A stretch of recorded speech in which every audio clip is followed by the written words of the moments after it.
And thank you so much for being here for another great session. We're going to have a wonderful conversation today about personal leadership with Christina. I am going to pass it over to you, Christina, for an opportunity for you to introduce yourself and just set the stage for what we're going to learn today. And thank you so much for being here. Thank you so much, Nessa. You're welcome.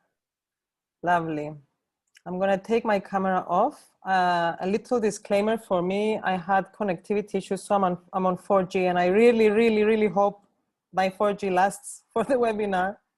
I'm really happy to be here today, really excited to share with you a perspective, new perspectives. We're going to zoom in and we're going to zoom out and talk about our Glocal signature and whatever that means.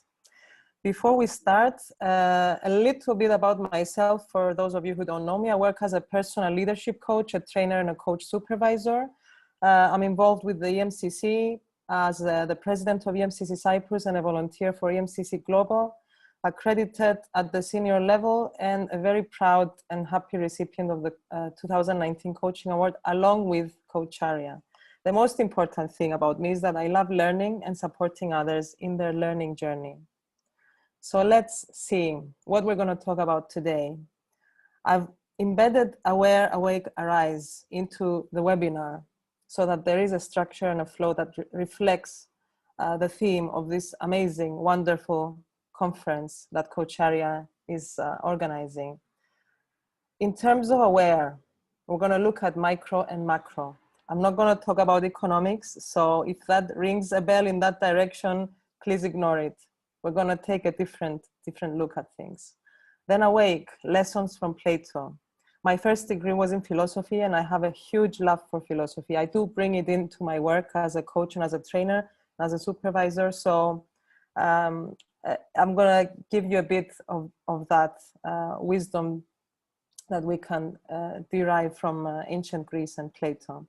And then Arise, looking at our Glocal signature. What is that? What does it mean, and how can we find it and bring it to reality?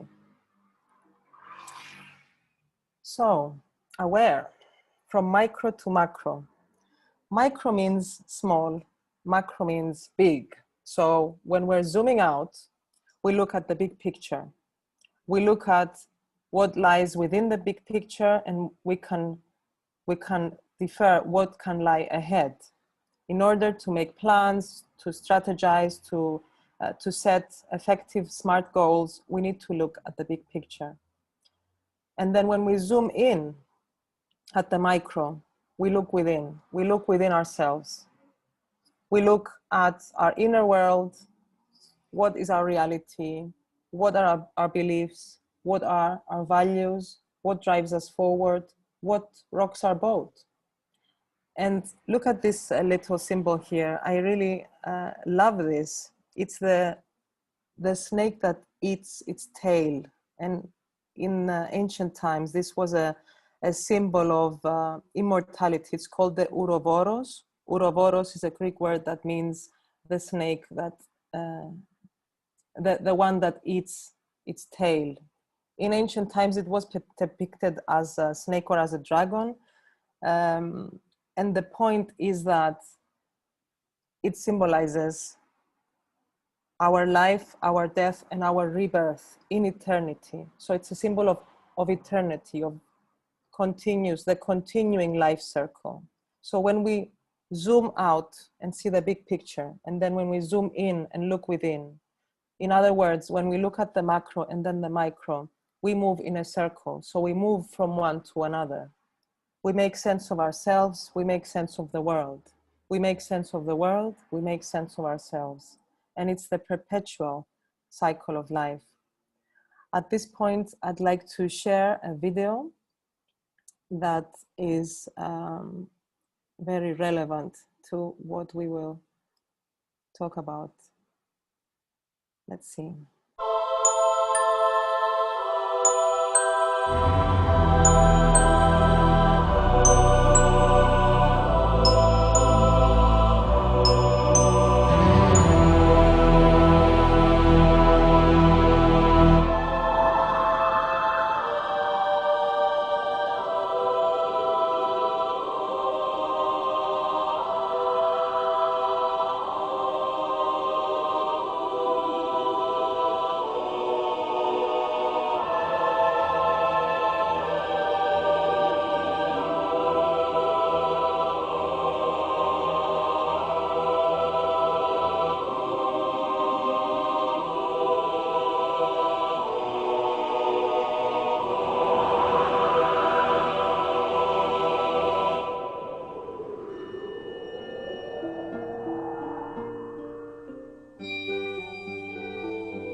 right, I hope you enjoyed that. You see, we start from ourselves and from our eyes. You know, in the video, we started from the lady's eyes. That's a symbol, again, from ancient times. The eyes are the mirrors of our soul. So we start from the eyes and we zoom in into our body. We tune in with our body. We take a deep look into our body and all our bodies, our physical body, our emotional body, our mental body, our spiritual body. And then when we zoom out of the earth, our beautiful planet, out into the sky, out into the space, into the vastness of space, we can see patterns. And these patterns connect us all. And I want to say that I keep going back to ancient times because the drive and the strive for finding meaning and making sense of it all has been occupying humans since ancient times. It's an ever-ending journey. So in terms of starting from ourselves and going out to the universe and then coming back to ourselves, again, we see the reflection of the Ouroboros, the snake that symbolizes life, death, rebirth, and timelessness. Nature is a sage, and we have a lot to learn from nature if we look at it as such. It shows us that everything is connected. If we look on the right-hand side, we see the patterns here. We can actually see them. This is a picture of a brain cell under a microscope. And this is the death of a star. Sorry, this is in the universe, out in space. And we see exactly the same pattern. Here, the death of a star is very, very similar to the birth of a cell. For one, we need a telescope. For the other, we need a microscope. And here, a nebula, again, out in space, on the right-hand side at the bottom, we see patterns that are very, very similar to the iris of a human eye. And the Fibonacci sequence. This Fibonacci sequence is what you see here, these numbers. So in order to find the next number, we add the previous two. So if I am standing on the first one, let's say, what's behind me is 0, and what is ahead of me is 1 again. If I'm standing on the second one, what's behind me is 1 and 0. So what will be ahead is the addition of the two ones, and it gives us 2. 2 plus 1 is 3, 3 plus 2 is 5, and so on. What does this mean really? What are these numbers telling us? If we apply this sequence, it gives us the Fibonacci spiral, and this is everywhere in nature. We can see here, we see it in flowers, in plants, in outer space, in seashells. Everything is connected through patterns that nature gives us as evidence of our interconnectedness. And this is something that it's like we are oblivious to it. We keep forgetting it and we keep looking for it. We keep looking for this truth of interconnectedness. Let's see a little more about these spirals. We see it in plants, in seashells. We see it in waves, in the space, in outer space, in the position a baby takes in the womb, in fingerprints, in hurricanes, in whirlpools, in storms, in space. Phi is the golden ratio. Phi refers to the Fibonacci sequence. And this is just one example of how nature shows us that everything in this universe is interconnected. And this holds answers for us. Let's see how. So, awake. I don't know if you've heard about Plato's cave. This is an allegory that, in fact, Socrates, who was Plato's teacher, was narrating to Plato's brother Glaucus, and then Plato recorded it.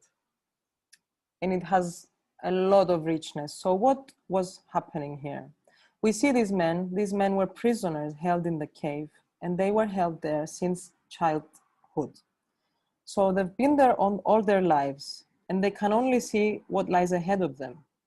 Now behind them is a fire, and some movement of some objects in between them and the fire, such that they see the shadows of these objects on the wall in front of them. So all their lives, these people are held there, and all they see are these shadows. What does that mean? That means that that is their reality. That is all they know. And they think, they truly, truly believe that they know that this is the truth. This is reality. Now, the story goes, one of these prisoners freed himself. He ran outside. He ran out of the cave. And what happened when he ran out? He was blinded by the light, by the sunlight, because he had been in the cave for years. And it took him some time for his eyesight to adjust. And slowly, slowly, he overcame the shock of blindedness, and he started seeing shadows. Then he saw reflections in the water. He saw trees. He saw flowers. He saw animals. He saw the beauty around him. And then he realized, he had an awakening. He had a big aha moment. This is reality, not the shadows of things that I've been looking at my whole life. And that prompted him to go back to the cave and free his fellow ex-prisoner. As an ex-prisoner, free his fellow prisoners and bring them out into the light. Now, what happened when he went back to the cave? His eyes needed to adjust again. And he was blinded temporarily again until his eyesight adjusted. So his fellow men believed that his blindness was the result of his escape out of the cave. And they wouldn't listen when he told them about the other reality that he saw. Because for them, what they knew to be true was the shadows, and what they could see in that moment was that he turned blind because he escaped the cave. What does that teach us? What can we learn from this allegory? Sometimes we see the light, we gain new perspectives, we gain awareness. We have aha moments, what we call the coin dropping. And then that means we see the light. We have that wisdom, we gain that wisdom. And once we see that light, we cannot unsee it.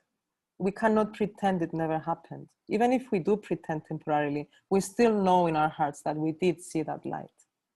And others who have not seen that light cannot understand our perspective and cannot embrace it and will probably reject it. They might call us crazy. But we know in our hearts that our truth is our truth. And in fact, is our call on how to act on that truth, if we act on it, and how to act on it. And this comes down to personal leadership, how we lead ourselves forward while zooming into ourselves, aligning with our values, checking in to see how we feel when we have different experiences, what it means for us, what it does for us, and then zooming out and placing ourselves in the wider context, be it society, be it the whole universe, the whole cosmos. We are part of it. And that's something that we cannot change. So what we keep as a lesson forward from Plato's cave is that once we see the light, we have a decision to make. What do we do about that? And we come to arise. Now think of ourselves as separated into three selves: the past self, the present self, and the future self. It's like the present self stands between the past and the future. And as time moves along, assuming that it is linear, at least for our purposes now, this present is an interplay between the past and the future. And each of these stages carries a gift for us that is a potential. What does that mean? That means that we can choose to fulfill that potential or not. We can choose to progress, to move forward, to evolve or not. We do have that choice, and I will come back to that.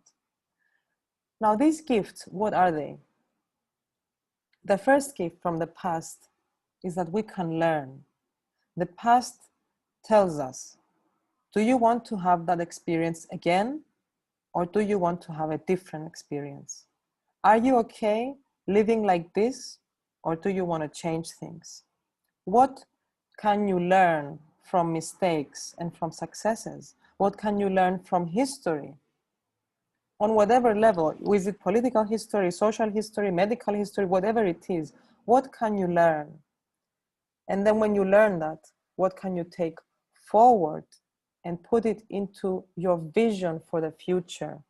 And visioning is the gift that the future brings. We can look ahead and visualize a world that makes us happy, a world that we feel good living in. And then coming to the present, we create what lies ahead. We can create our future. And that is very, very, very powerful and very empowering at the same time. It does come with a lot of responsibility, but it is our highest potential to create a world that fulfills us, that expresses us, that makes us joyful to live in. In fact, connecting the dots is like the Fibonacci series. When you apply where we stand now with the previous number, we get the next number. So 2 plus 1 is 3. Past and present show us the future. What do we need to think at this moment? What does your past teach you that you can encompass into your vision for the future? The answer to that will give us what we can create for the future. So we combine our learning and our envisioning so that we know what to create right now, what to do right now, so that our vision for the future materializes. So what's the point of it all? Deriving meaning and finding purpose. Pablo Picasso is a leader, an art leader, I call him a leader, that I really admire. The meaning of life, he said, is to find your gift, find your talents, find your passions. And the purpose of life is to give them away. Give away, share them with the world around you. Aristotle had said, we are social animals. We are social animals, meaning we exist in social contexts. As far away as we run from other people, we cannot detach ourselves from other people because we are all part of an interconnected universe. And we all have creative power. You know, the sequence, the Fibonacci sequence in terms of the 3 selves, learning from the past, envisioning for the future, and creating in the now is a potential that we all share. So if we all come together and be the change we want to see in the world, we can actually make that happen. Now, let's feel our passion a bit. Let's think, first of all, the journey to talking about our passion starts with meaning. What gives meaning to my life? What gives meaning to my work? What gives meaning to my relationships? What is it that makes my boat rock? What makes it that I am fulfilled in my context, where, be it my life in general, my job, my profession, my relationships, professional relationships, personal relationships, my family relationships. So we find out, we become aware of what is it that makes our life, our work, our relationships meaningful. And then we adjust our specs, our glasses, if you like. For an extrinsic meaning, we look outside of ourselves and we zoom out. We zoom out on different levels in our community, in our society, in the whole world. And we see the alignments between what makes the world go round for us and what makes the world go round for other people. And then we look within. What is the intrinsic meaning, the meaning inside of us when we zoom in and look at our inner world and align with our values and our wants, our needs, our purpose in life? What is that? How does it make sense for us? We ask ourselves, What drives us forward? What gets us up in the morning? What is it that makes us appreciate life and want to move forward with it? Because we are born to move forward. We're not static beings. Everything flows, everything changes. Every experience you have will have a tiny, a small, a medium, or a large or a huge impact on you. Be it a webinar, be it an encounter, be it a course you do, be it a single experience you have with anyone, you know, having a drink with a friend and having a deep, intense conversation, whatever it is. What drives you forward? What do you enjoy? And then what do you do? And what you do, your actions, is that aligned with your values? Our values define us. They lie at the very core of who we are, of our identity, as individuals and as a collective. So what are my own values?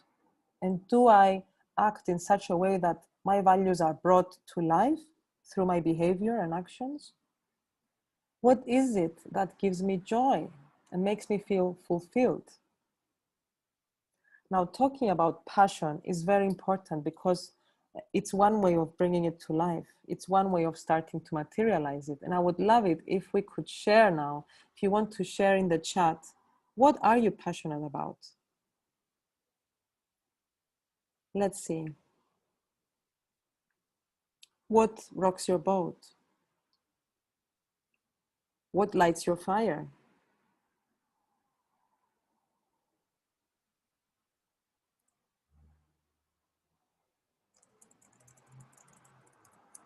Turning to the chat. What is your passion?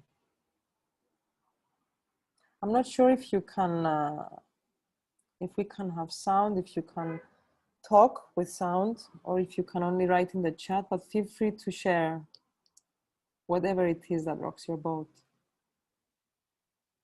It could be your job, it could be your family, it could be a hobby. Being in nature. Thank you, Kira. Being in nature, yes, definitely.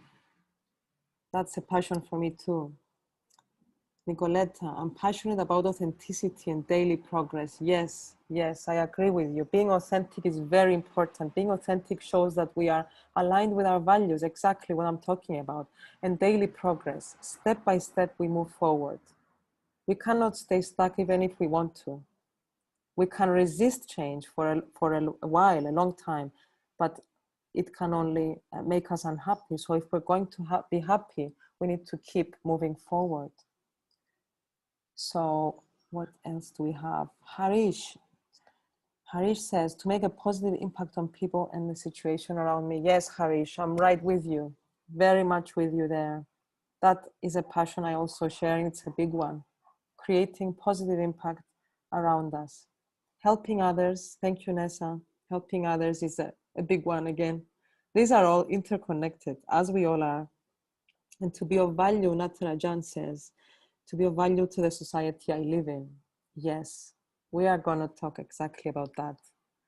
Thank you so much for sharing about your passion. Now, in bringing our passion to life, passion being often associated with the heart, we have a debate, a dilemma. Mind versus heart. We usually associate emotions and then passion with the heart, and then logic and reasoning with the mind, or the beautiful depicted brain here. Is there such a debate? Can we accommodate both of them, or do we have to choose? I don't think we have to choose. I think this is a false dilemma. These are parts of a whole. They're not enemies, and as such, they work together. The mind and the heart inform each other. Now, if we look at the organ representing the mind, which is our brain, we live in a world that has told us time and time again that our brain is the boss. Academic intelligence, rational intelligence, known as IQ, is very, very often the criterion for superiority. Our academic system most of academic system, most of the school systems around the world, not all, but most are in fact built around this principle. You know, that if you have a high IQ, then you will succeed in life. But the more we think about it, the more we realize that that's not enough. Look at the world around us. We have lots of smarts in terms of IQ. But what about emotional intelligence, EQ? What about looking within, zooming in, and then looking without, zooming out of ourselves? Emotional intelligence is basically the awareness I have about myself and how I manage myself, how I manage my emotions. And then the second tenet, the second chapter is how I perceive, how I become aware of the social surrounding that I have, of the world around me, and how do I manage myself within that, meaning through my relationships. How do I manage my relationships? Now, how can I ignore myself and how can I ignore my relationships in terms of making sense of the world and of myself in it? I cannot. So the brain as boss is something that we can leave behind. My kind invitation to you is to let the brain be a beautiful servant and let the heart be a beautiful master. And I don't mean that the heart is the boss now as such. They work, it's a synergy, they work together. And when I say servant, I don't mean slave. I'm talking about being a leader as offering service. True leadership is not about a king giving orders or a boss giving orders or instructions. True leadership is about enabling others, about sharing our light, about doing the best we can to serve others first. I'm not talking again about ignoring ourselves, because we are part of others. We are part of the community that we serve. That community may be our family, it could be our local club, it could be our neighborhood, it could be our country, it could be anything that we feel part of. And as social animals, we do strive for unity with others. We do have an elusive separatedness, but again, I would say that that would equate with being in the cave, in Plato's cave. The chains that held the prisoners there represent ignorance. The cave, the darkness of the cave represents ignorance. So gaining knowledge and gaining awareness frees us from the shadows that we thought were reality. These shadows represent superficial truth, which is an illusion. We have an illusion and we have reality.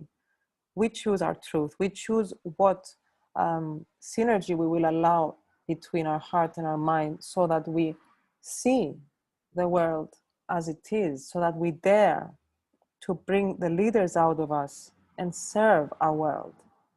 Once we see the light, we cannot unsee it, and that means wisdom. Once we gain wisdom, we cannot go back to being unwise or less wise. So my proposition here is that the dichotomy between heart and mind is an illusion. It's aligned with being in the cave, in chains, in ignorance. And once we see the true potential of uniting the two, allowing them to inform one another and work together, then we reach another level of wisdom and leadership as service. If we think of role models that embodied leadership as service, I could mention Mahatma Gandhi, I could mention Martin Luther King, and many others. So this is important, because we are servants and leaders at the same time. We cannot just be at the top. It's a circle, it's not a pyramid. Now look at this diagram. This is your brain. Inside are the things worth living by. In other words, in our mind, we store our principles. And then this is your heart. Inside are the things worth dying for. Our values, our passions. So I'd like you to think for yourself, what do you live by? What are your principles? What are your beliefs? And then what would you die for? What holds the highest fire for you? What is your biggest passion? You've all shared in the chat earlier. Let me see, we have another, oh, thank you. Oh, we have another response from Regal, if I'm pronouncing it correctly. Connecting with the earth and nature and bringing healing to people. This is a wonderful, wonderful passion. So is the passion that you expressed, not only Regal, but everyone, is that something you would die for? And I'm not going to ask you to die for anything. It's just a deep introspection. We are zooming deep within us right now. We want to see what is really our essence. How do our principles and passion coincide? Do they or do they clash? Is there something there that needs our attention? What do I live by and what would I die for? If anyone wants to share anything in the chat at any point, please feel free.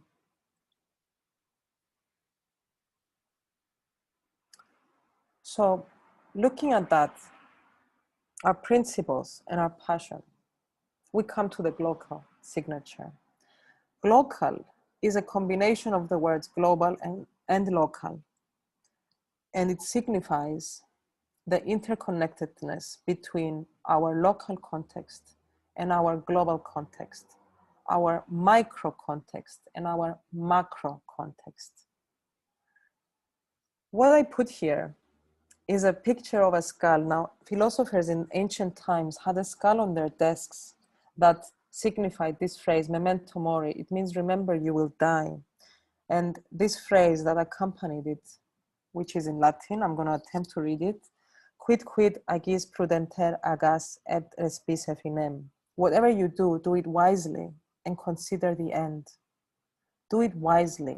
Keep your wisdom. Whatever you do, keep your wisdom. Bring the lessons of the past with you and consider the end. Consider the goal. Consider the future. Past and present lead to the future. Remember the big picture. The big picture is that life, as we know it, has an end. And whatever we do, we should have that in mind so that we have a more meaningful and more fulfilling life. The ancient Greeks cared more about the reputation they had after they died rather than the reputation they had during their life. And they called this hysterophemia. So if we think about our hysterophemia, what could be a beautiful, inspiring hysterophemia? What could be a legacy that we leave behind? Ask yourself, what do you want to leave behind you? What do you want your signature, your imprint to be on the world? What impact do you want to create? Zooming in and zooming out. What do you care about? What do you really love? What do you really love such that you can express that love unto the world within you and unto the world outside of you? Now, wait a minute. It's very nice talking about all these things, but we need to ground ourselves. We need to be realistic. We need to look at our working context. And this is a very, very difficult context at the moment. We have come here together from different sides of the world. Some people are still in lockdown. Some people are facing job loss. We have so many issues in our VUCA world, our volatile, uncertain, complex and ambiguous world. We don't know what we will see tomorrow. We have the waves, more than one waves of the pandemic of COVID-19. We have a global recession that has started manifesting in different areas of the world more and more. And we have a big climate crisis that we keep forgetting. Let's look at the big picture. Let's remember the big picture. And let's be realistic so that whatever we choose, we ground ourselves in it and we manifest true meaning in our life. I'm going back to the chat. We have a comment from Regal, like, if I could not do my passion, my life would be meaningless. It took me too long to find it. I won't ever let go. Thumbs up for you, Regal. Thumbs up for you. Once you found your passion, hold on to it. Don't ever let go. And now I kindly invite you to think, how can I ground my passion into reality that is enlightened by wisdom, my wisdom, the wisdom I can bring into the world and share it, so that I can invite more and more people to exit the cave, to exit the darkness, to see light rather than shadows. We can face this, even though sometimes it feels like the world is crashing down on us. We can do it because we are all in the same boat. We are all interconnected, and we are all in face of options to learn from the past, to envision a better future for ourselves, and to create that starting right now. Moving on to our Glocal signature, I wanted to talk a little bit about taking responsibility. Taking responsibility comes in 4 levels. Taking personal responsibility is aligned with zooming in, looking within ourselves, and manifesting who we are, being authentic. As Nicoletta said in the comments earlier, being authentic and really allowing ourselves to blossom and to move forward. But we cannot do that without existing in a social context. So we do have communities to think about. And here we should start thinking about the impact we have upon others. It could be, as I said earlier, our family. It could be our colleagues at work. It could be our friends. It could be our local community, our neighborhood. So how do we lead ourselves such that we take personal responsibility, but we also take communal responsibility? And then how do we move to the next level, which is social responsibility?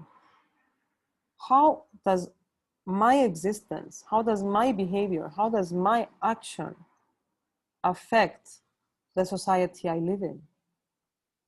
And if I think about my local context, the society I live in could be my country, but then zooming out, we are all global citizens. We are all part of a global society. So whatever impact I have locally, it will reflect one way or another on a global scale. And whatever happens globally in the same way reflects back to me. The pandemic, COVID-19, is a perfect example. It's happening globally. It's affecting every single individual in different ways.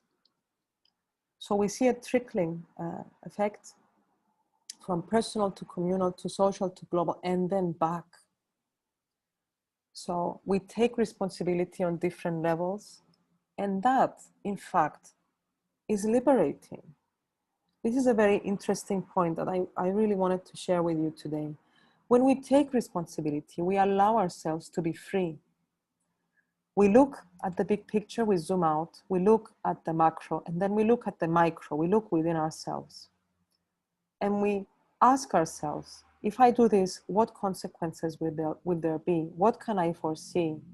Drawing from the past, learning from the past, and looking ahead and at the big picture, what can I foresee? What can I estimate? What can I calculate? And then I make an informed choice.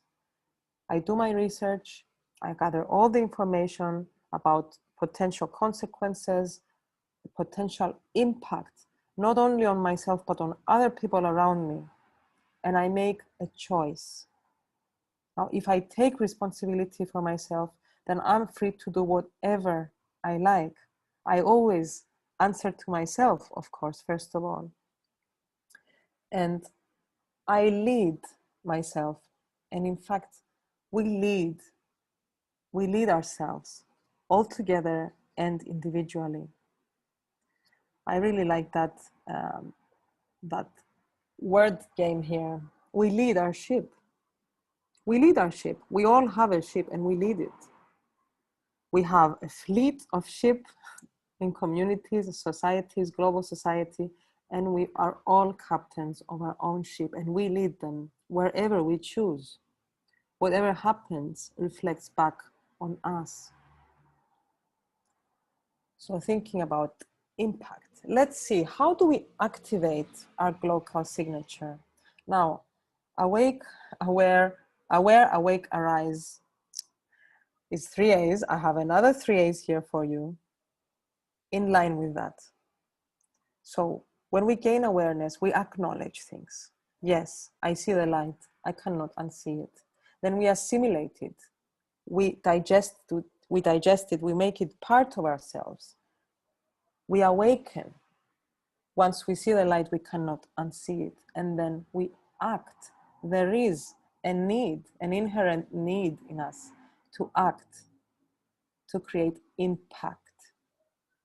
And here we have another, not 3 A's this time, 3 H's. The head, the hand, and the heart. And these connect with acknowledge, assimilate, and act. We acknowledge in our head. Mentally, we acknowledge things, we make sense of things, but the meaning connects to our heart, where we assimilate the new information. We see if it aligns with our values, with our purpose, with our gifts, with our talents. And then the hands symbolize action, taking responsible, free action. I wanted to put a female role model as well, not just male, to keep the gender balance. I have here Indra Nooyi, a female leader who is a role model. She said, whatever you do, throw yourself into it, throw your head, heart, and hands into it, reflecting what I'm sharing here. It's very important to bring together into a holistic picture everything that makes sense for us. Acknowledging our surroundings, acknowledging the world around us, acknowledging the world within us, acknowledging ourselves, who we really are, acknowledging what makes sense for us, what is our passion, what are our talents, what is our purpose in life, in acting on it, sharing our gifts with the world. Now, what could this really mean in action? Going from local to global and then back from global to local. What can your imprint be? And here I invite you to share in the chat, what are your ideas and what are your actions? Your ideas for action from now on and the actions that you have already been taking in terms of creating impact, bringing alive your imprint, your Glocal signature. We start from the self, yeah. We lead ourselves first. We look within, we zoom in, and then we start zooming out slowly. We look at our home, we look at our social circle, our workplace, a local club, a local NGO or CSO, civil society organization or non-governmental organization. We look at our local community. We look at our society. We look at our global society. We could get involved in a global NGO. And then what are the actions that we can focus on? We can focus on awareness. We can bring awareness to others through our actions, targeted actions, or through education. You know, sharing knowledge is educating others. It could be formal education, non-formal education, informal education, depending on who we are and what our gifts are to share with the world. For example, if you are a teacher, you are raising awareness and you could raise targeted awareness with your class through formal education. Formal education is the structured education that takes place in a classroom, be it a school or a college or a university. It could be non-formal education through experiential workshops, through trainings and seminars and conferences like this, where we experience things and then we make sense of them through non-formal education taking place outside of the classroom. And then informal education is things that we happen to learn without structure and without a specific purpose. For example, if we look at a school setting, what kids share in break time is a formal education, sharing knowledge. Then what is our social media presence? What do we share there? What impact do we create by the noise, if I may say that we create there? What do we talk about?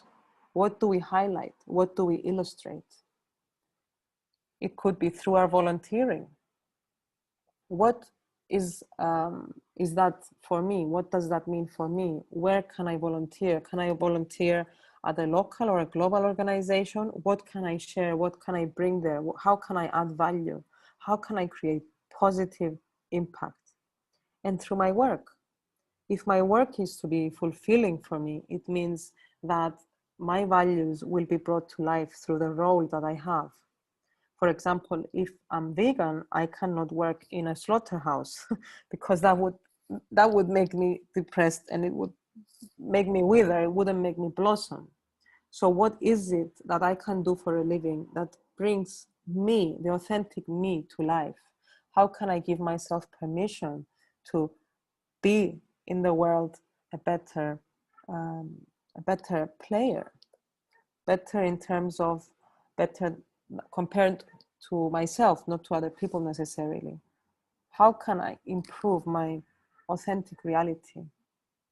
It could be through different collaborations with other people.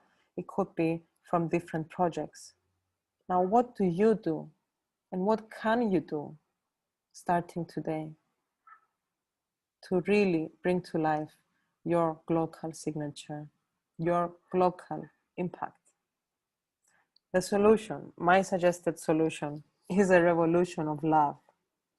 If we align with our inner values, we feel love for ourselves and for others much more easily. Do what you love and love what you do, not only professionally. Yes, it does go there as well, but most importantly, in just being ourselves, in our actions, in our behaviors. Allow ourselves to be love. And that love embraces the synergy between mind and heart, emotional intelligence, and rational intelligence, and all the kinds of intelligences that we have: musical intelligence, mathematical intelligence, spatial intelligence. Everything is a part of us. Zooming in, we will find everything in each and every one of us. We all have different talents, different strengths, but we're all made up of the same stuff. We all come to this world in the same way, and we all go in the same way. So how can I make my time here matter? How can I make my time here count? What do I want to leave behind me when I'm gone? What's the world that I envision, that I want to live in, that I want to co-create?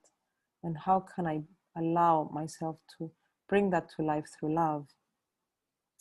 I'm going to the chat again. Regal is sharing, I teach how to activate your confidence frequency through meditation, affirmations, gratitude, vibration, and frequency, as well as using essential oils and crystals. That's fantastic, Regal. Thank you for sharing. Everyone has a different way of doing things. You're doing it through these things, meditation and oils and crystals and gratitude. Other people may be doing it through physical exercise, for example. I can share, my personal trainer makes that happen for me every morning. We do what we love what we do. It's just so simple at the end of the day, even though we seem to overcomplicate things and we do live in a complex VUCA world, but the answer is simple. The solution is simple. Now, moving forward, I'd like you to think of your action forward. What's your biggest takeaway from today's webinar? Decide on one thing you're going to do. Even if you are already doing a few things that create your Glocal signature, what's one more thing you can do? What's one more level you can touch? If you are very good with your inner world, how can you bring that out into the outer world around you, into your local community, to your society, to our global society? How can you support more people to awaken? How can you arise from wherever you are and create an impact. I'm going to pause to go to the chat again. We have another comment from Nicoletta. I coach different age groups with connecting within themselves through empowering self-awareness and enhancing their self-esteem. Wonderful, Nicoletta. Thank you for sharing. Again, we have a different example of how people create their glocal impact. And if we work if we work locally, then how can we make it happen globally? If we work globally, do we forget our local reality? Do we forget our neighborhood? Do we forget our own self? Some people find it easier to focus outside rather than inside of themselves. Let's strive for that balance. And let's allow that balance to yield an action that will change things in a good way. Now think of your biggest takeaway today. Again, feel free to share in the chat whatever you want to share. Make your decision on one thing you're going to do starting today, starting now, right after this webinar. At this point, I'd like to thank you for your participation and invite you to share any comments and any impressions, any decisions, any commitments you have in the chat. If you have questions, I'll be very happy to answer them. And I hope this has been of value to you.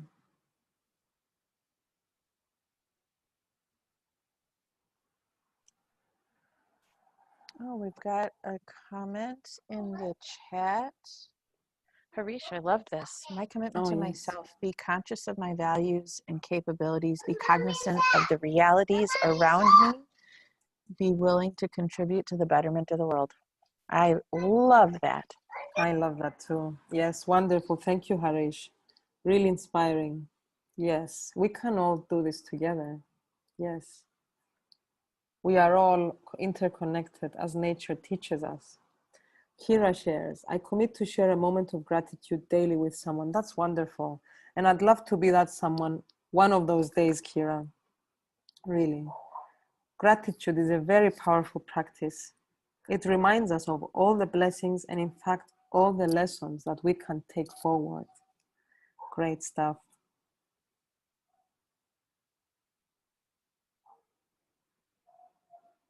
Nessa. Right, okay. Yes, thank you for that.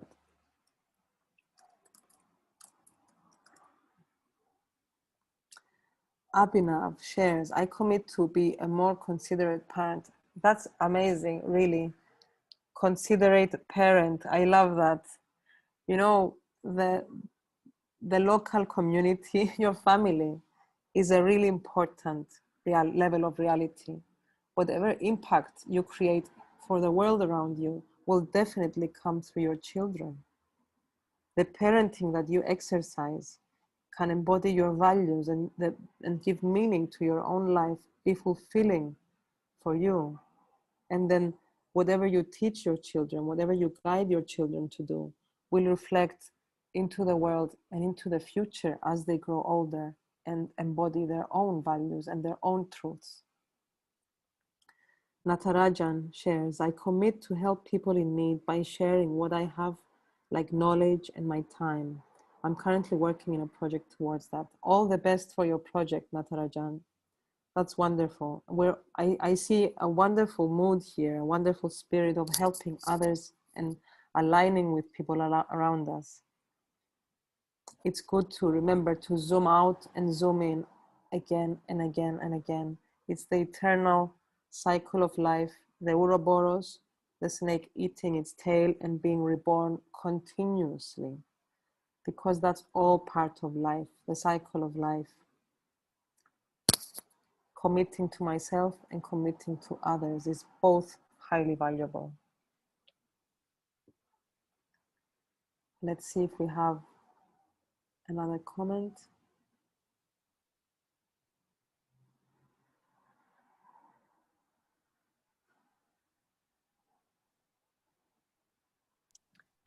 Yes, Nicoletta shares. I commit to enhancing my emotional intelligence and self-awareness and sharing the outcomes with my fellow human beings to create a beautiful balance within us and around us. That's really wonderful. Yes. Wonderful, Nicoletta. Thank you for sharing. Yes, beautiful. Sharing is caring, definitely. And when we share our insights with others around us, we help them awaken. We can help them come out of the cave and see the beauty that is all around us and all within us.